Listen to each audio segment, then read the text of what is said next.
What up, YouTube? It's your boy Kurt, and I'm back with another video. Peace to the gods, peace to the goddesses, peace to the kings, peace to the queens. Guess what, man? Chicken soup for the goddamn soul, man. Hey, we back at it, man. Listen, somebody commented on the previous video just the other day asking me where they could get this book. I told them I got this book from a friend of mine. However, I'm gonna be back with the episodes. So, like I said, bro, I'm gonna keep my word because it's been a while. I know it's been a while, man. I'm sorry. I started this chapter and I'm gonna continue the chapter as much as I can. So, don't forget, man, this chicken soup for the soul. You know what I'm saying? So, if you've been closing your heart up too much, this book got 101 stories to open up the heart and rekindle the spirit, man, so we can get right with this life shit, man. You feel me? So let's get straight into it, man. And today's story, man, I got The Hugging Judge. That's the name of the story. The Hugging Judge. Don't bug me, hug me. Don't bug me, hug me, nigga. You feel me? So let's get straight into it, man. Lee Shapiro is a retired judge. He is also one of the most genuinely loving people we know. At one point in his career, Lee realized that love is the greatest power there is. As a result, Lee became a hugger. He began offering everybody a hug. His colleagues dubbed him the Hugging Judge, you know, as opposed to the Hanging Judge, we suppose. The bumper sticker on his car reads, "Don't bug me, hug me." About 6 years ago, Lee created what he called his hugger kit. What the fuck? On the outside, it reads, "A heart for a hug." The inside contains 30 little red embroidered hearts with the stickums on the back. Lee will take out his hugger kit, go around to people, and offer them little red hearts in exchange for a hug. Yeah, that nigga cold. Lee has become so well known for this that he's often invited to keynote conferences and conventions, where he shares his message of unconditional love. At a conference in San Francisco, the local news media challenged him by saying, "It is easy to give out hugs here in the conference to people who self-selected to be here, but this would never work in the real world." They challenged Lee to give away some hugs on the streets of San Francisco, followed by a television crew from the local news station. So Lee went out to the streets. First, he approached a woman walking by. "Hi, I'm Lee Shapiro, the Hugging Judge. I'm giving out these hearts in exchange for a hug."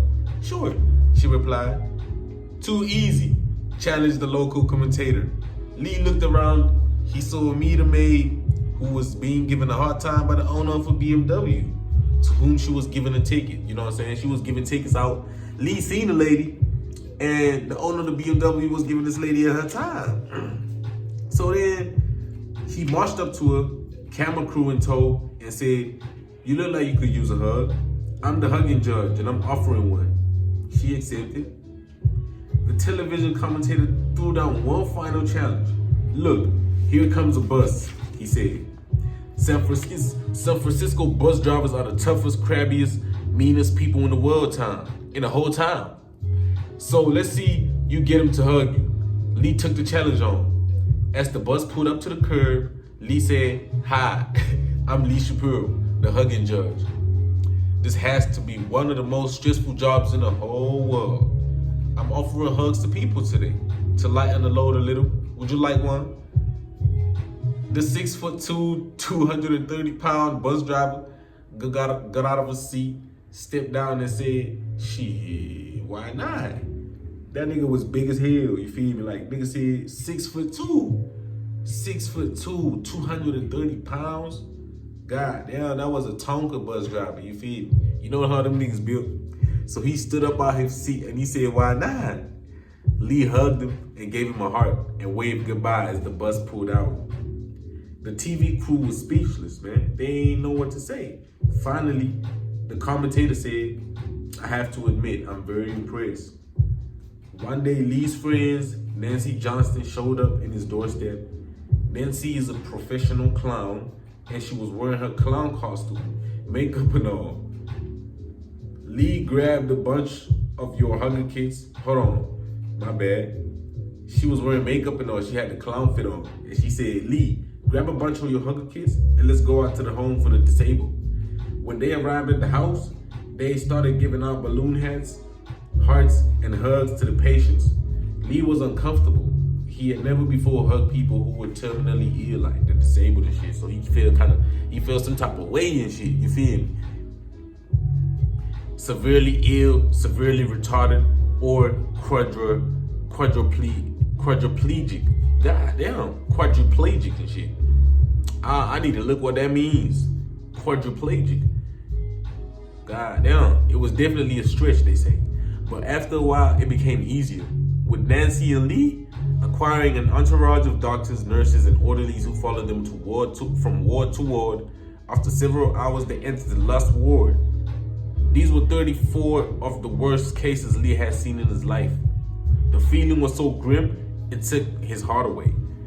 But out of their commitment to share their love and to make a difference, Nancy and Lee started working their way around the room, followed by an entourage of medical staff, all whom known had hearts on their collars and balloon hats on their heads. Finally, Lee came to the last person, Leonard. Leonard was wearing a big white bib, which he was drooling on. Lee looked at Leonard dribbling onto his bib and said, "Let's go, Nancy. There's no way we can get through this to this person." Nancy replied, "Come on, Lee. He's a fellow human being, bruh."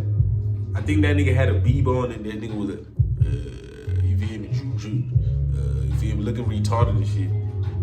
So Lee took one of his little red hearts and placed it on Leonard's bib. He took a deep breath, leaned down, and gave Leonard a hug, my bad. He gave Leonard a hug. He gave Leonard a hug. All of a sudden, Leonard began to squeal. You feel me? Like a retard, nigga? Cause that's what he was. Some of the other patients in the room began to clan things together, like going crazy and shit. You feel me? You know what I'm saying? Lee turned to the staff for some explanation, only to find out that the doctor's nurse and orderly was crying. Lee asked the head nurse, "What's going on?" Lee would never forget what she said. She said, "This is the first time in 23 years we've ever seen Leonard smile. How simple is it to make a difference in the life of others, man?" Come on, man. Damn, that nigga had heart. So the last war was full of the retards and shit. 23 years of age, nigga ain't never smiled, bro. A hug changed his life. A simple hug, nigga. Like, come here, nigga, come here. Come here, get some, nigga, get some. Yeah. You know, sometimes niggas be tripping and shit, and then you just, hey, bro, calm down, bro. Come here, bro. Just give him a hug, nigga. Sometimes when niggas just bam out for no reason, hey, bro. Hey, come here, my nigga. You feel me? Like, for real, niggas need hugs out here, bro. Every real nigga need a hug. Every real nigga need a hug. Everybody need a hug, man. I ain't just talking for the real niggas. I'm talking for everybody. You seen Lee had to go into the home of the disabled just so he could spread love too, just to show you everybody need love, man. Come on, man. You feel me? So, yeah, that's today's episode from Chicken Soup for the Soul. I hope that shit opened up your heart. I hope that shit gave you a little bit of inspiration to, go get somebody a hug. Sometimes it ain't even that deep for real. So people got their own shit going on with their life shit, man. So when somebody bam out on you, bro, don't take it personal. Just ask them for a hug. The same way Lee was doing. Lee has game. You feel me? Lee wasn't just pulling up on some, "Hey, can I give you a hug?" No. He was saying, "Hey, man," like the bus driver. He said, "Shit, hey, I'm Lee. You look like you do a very stressful job, you know what I'm saying, on this bus. I'm offering hugs and shit. They call me the hug judge or whatever. Would you like a hug? Just to ease up the pain, ease up the stress, and just light up the day." 6'2" bus driver got out his seat, nigga said, "Why not, man?" You feel me? So, come on, man. Open up your heart. And that's it for today's episode of Chicken Soup for the Soul, man. The Hugging Judge, man. I'm gonna check y'all on the next one with this one, man. You feel me? Peace.